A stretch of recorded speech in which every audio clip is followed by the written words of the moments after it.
হ্যাঁ এভরিওয়ান, চলে এসেছি আজকে মুম্বাই স্ট্রিট ফুড, একদম স্পেশাল স্ট্রিট ফুড যেটা খুবই ফেমাস মশালা পাওভাজি রেসিপি কীভাবে বানিয়ে ফেলা যায় বাড়িতে চটপট। তো চলো সেটা আজকে দেখে নেওয়া যায়। তো তার জন্য ফার্স্টে কড়াই গরম করে দিয়ে দিচ্ছি 1 টেবিল স্পুনের মতন বাটারটা হালকা মেল্ট হয়ে এলে এর মধ্যে দিয়ে দেবো কাসুরি মেথি, ক্রাশ করে রাখা কাসুরি মেথি, কিছুটা রসুন কুচি, কিছুটা আদা কুচি, কিছুটা লঙ্কা কুচি দিয়ে ভালো মতন একটু সটে করে নিতে হবে। হালকা যখন কাঁচাভাবে গন্ধটা বেরিয়ে যাবে তখন এর মধ্যে অ্যাড করে দেবো পেঁয়াজ কুচি। পেঁয়াজটাকেও ভালো করে এগুলোর সাথে সমস্তটা একটু ভাজা ভাজা করে নিতে হবে। পেঁয়াজ যখন হালকা ব্রাউন হয়ে আসবে, কিন্তু বেশি কালার কিন্তু চেঞ্জ করা যাবে না, জাস্ট হালকা ব্রাউন হয়ে আসবে তখনই এর মধ্যে দিয়ে দেবো ক্যাপসিকাম কুচি। ক্যাপসিকামটাকেও হালকা মতন একটুখানি সটে করে নিতে হবে, ওভার কুক নয় কিন্তু, কালার চেঞ্জ নয়, জাস্ট হালকা নরম হয়ে আসা অবধি তারপর এটাকে ঢাকা দিয়ে সেদ্ধ হতে দিতে হবে। স্বাদ মতো এখানে নুন, হলুদ, লঙ্কার গুঁড়ো দিয়ে এটাকে সমস্তটা ভালো করে আবারও কষিয়ে নিচ্ছি।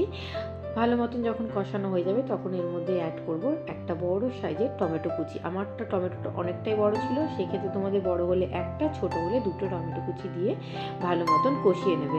আবারও স্বাদ মতন দিয়ে দিচ্ছি কাশ্মীরি রেড চিলি পাউডার, গোলমরিচ। এবারে সেটাকেও ভালো করে এগুলো সমস্তটা মশলার সাথে মেখে নিতে হবে, সমস্তটা ভালো মতনভাবে কষিয়ে নিতে হবে যতক্ষণ না অবধি ভালো মতো সেদ্ধ হয়ে যায়। যখন সেদ্ধ হয়ে আসবে তখন এর মধ্যে লেবুর রস আর লাস্টে পাওভাজি মশলা, এখানে 1 টেবিল স্পুনের মতন ভর্তি একদম পাওভাজি মশলা আমি এখানে অ্যাড করেছি। তোমরা যদি পাওভাজি মশলা যেরকম কোয়ান্টিটিতে খেতে চাও তোমরা এই কোয়ান্টিটি বাড়াতে কমাতে পারবে। এবার একটা মাশারের সাহায্যে সব ভেজিটেবলগুলোকে সমস্তটা ভালো করে ম্যাশ করে নিচ্ছি। যেহেতু মশলা এটা খুব বেশিরভাগই ম্যাশ করাই থাকে, মুখে খুব একটা লাগে না, জাস্ট হালকা একটু লাগবে, ওই জন্য হালকা সেরকমভাবেই ম্যাশ করে নিচ্ছি। আর একটু সামান্য ধনেপাতা কুচি ছিটিয়ে নিচ্ছি। এবারে ভাজি রেডি। এবার ব্রেডগুলোকে রেডি করে নেবো। তার জন্য একটা তাওয়া গরম করে তাতে খানিকটা বাটার দিয়ে তার মধ্যে কিছুটা করিয়েন্ডার পাউডার, কিছুটা পাওভাজি মশলা, কিছুটা রেড চিলি পাউডার, কিছুটা কাশ্মীরি রেড চিলি পাউডার দিয়ে ভালো মতন বাটারটার সাথেই ভাজিটার মশলাটা একটুখানি ভেজে নিতে হবে।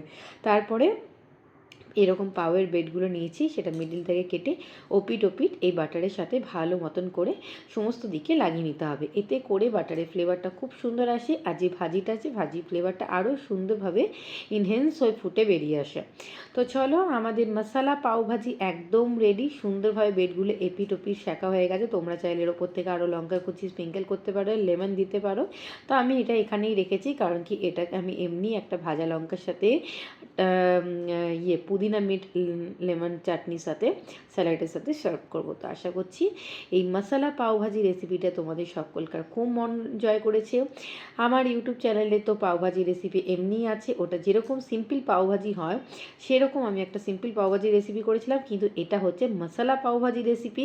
ওটাতে কি ব্রেডের ভেতরে মশলাটা থাকে না, এটার ভেতরে মশলাটাকে ভালো করে দিয়ে তার সাথে আবার সাথে একটুখানি চাটনির সাথে হোক, এরকম ভাজির সাথে এটাকে সার্ভ করা। তো এটা খেতে অসাধারণ লাগে। পাওভাজি জানে মুম্বাই স্ট্রিট ফুডগুলোতে খুবই ফেমাস, খুবই একটা ফেমাস ডিশ। তো ঝটপট কত জলদি বাড়িতে বানিয়ে খাওয়া যায়। তো চলো, আশা করছি দেখা হচ্ছে তোমাদের সহ নেক্সট ভিডিওতে। সবাই খুব ভালো থেকো, টাটা।